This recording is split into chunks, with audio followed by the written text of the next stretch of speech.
This is part two of the Bullet diesel build, and look at the mess. Yes, this is the teardown really.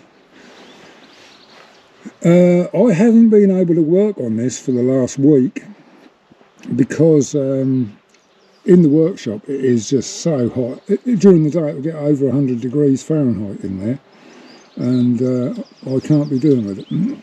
So the only time I've got to work on it now is in the evenings or first thing in the morning. So what have we done? What we got? Right, we've pulled the engine out and the gearbox is off it. Let me just bring you back a bit because I've got to just make some adjustments to the camera.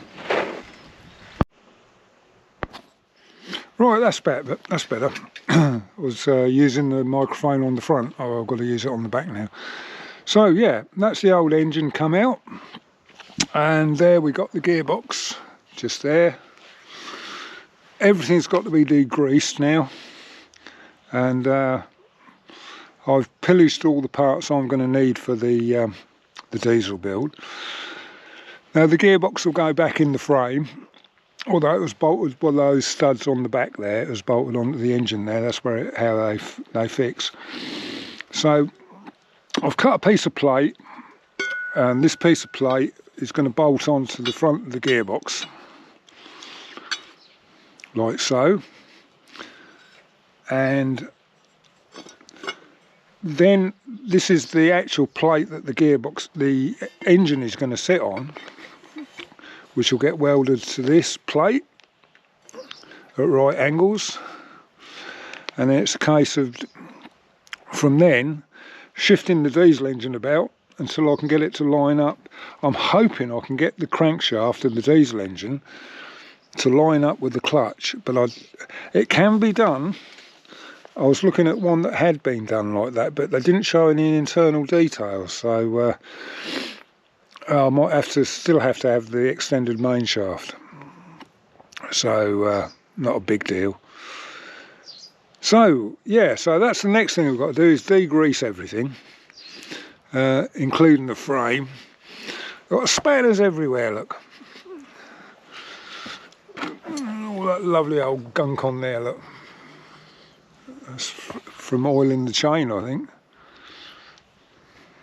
So yes, we'll get the frame all squared up and painted wherever it needs painting, and front wheel rims fairly had it.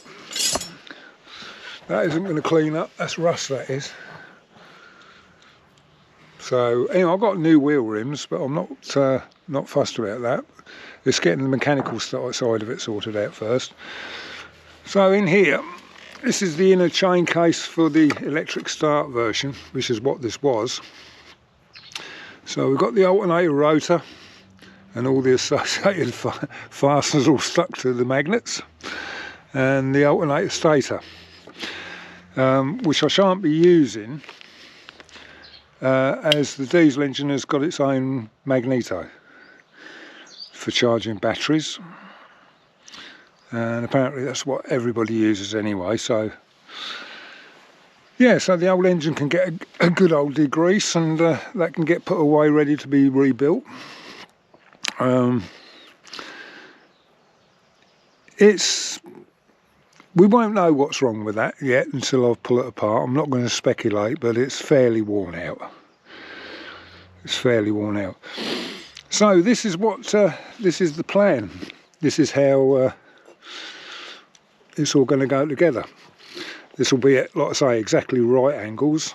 The diesel engine will be shuffled about on here until I can get it to line up with the clutch, or if I can't, I'll get the main shaft, put it in the gearbox, which will come out to about there, and then the sprocket on the crankshaft will line up with it then. It's just a case of getting it really carefully lined up. Because I'm using this Yanmar clone engine, the frame won't clear the starter motor. And it came with the starter motor, so I want to use the starter motor. What it consists of is chopping this frame there and recreating that here. And then the bars that go from the front of that plate up and to clear all the starter motor and everything will bolt onto this, which will be higher up. It's nothing drastic, and I mean it's never going to go back as a bullet. That's for sure. I've decided that. So I might as well make it what it is, what I need. Chances are I can probably still use the voltage regulator and the rectifier on the diesel engine, so it shouldn't be too hard. But I'm just working out outside because it's cool, and I just have to make allowances for the light and things like that, you know. But you can get a fair bit done in an evening. So yeah, that's what it's all going to look like with this bolted in the frame. This will come along because there's no frame underneath at the back there. Look, from the front to the back there's nothing underneath the engine. Well, the engine's got to sit on something, and this is a piece of 10mm plate.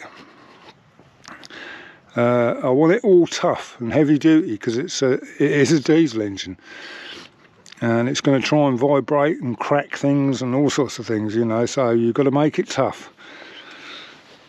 So it's just a bit of an update really. When I've got the subframe, the bars will go on here, they bolt onto the front. There's going to be a bracket on the front, and then the bars will bolt on the front and then go up. Well, they come up, out, and back in again, and then into that tube that I showed you on the bottom of the frame. So it's all taking shape.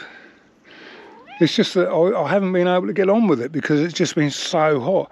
I mean, we don't get many days where it's too hot to ride a motorbike, I'll tell you that, but we've had one or two when I thought this is just too hot. You get caught in traffic and you just die. Start to shrivel up like an old prune. So that's it really. That's what I wanted to show you. That's a tear down of the bike, and there's a lot of stuff that I've saved that I want. Obviously the clutch, the primary chain tensioner, the front sprocket I shan't be using because it's splines on the Enfield engine, and it's a parallel shaft, inch diameter parallel shaft on the diesel engine. So yeah, so I haven't done much to it this evening because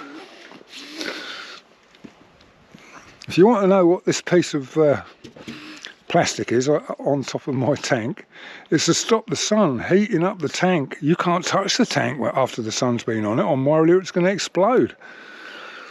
Full of petrol. Yeah, so I've whacked another tyre onto the back of this morning. So that should do me another 6,000 miles.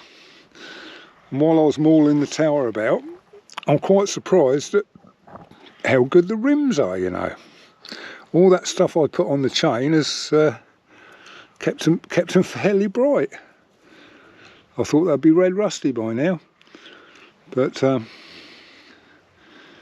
yeah, these tyres don't wear as well as the Avon Speedmasters, but they are a little bit sacrificial, you know, but they do grip.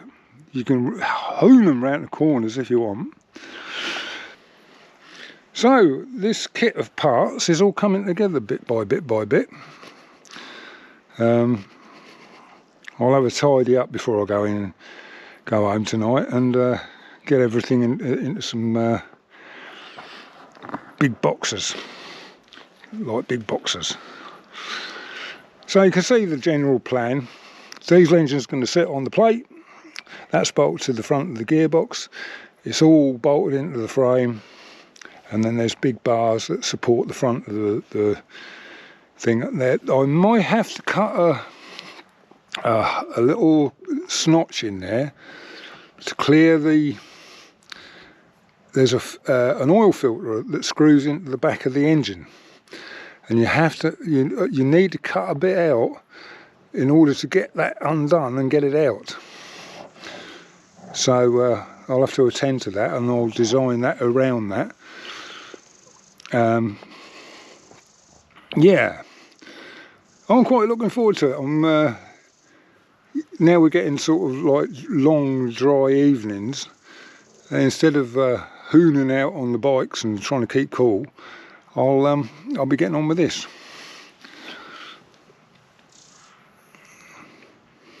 You see where the studs came through the back of the gearbox there? So this plate will just be bolted where the studs were on the back of the engine. So it'll be an independent gearbox. It will be a proper pre-unit gearbox then, not sort of half bolted onto the back of the engine and supported in the frame. But yeah, there's a lot to think about and a lot to do. So I'm on the case, and we'll get it sorted out. Right, okay, I'll catch up with you with the next one. See you later, bye bye.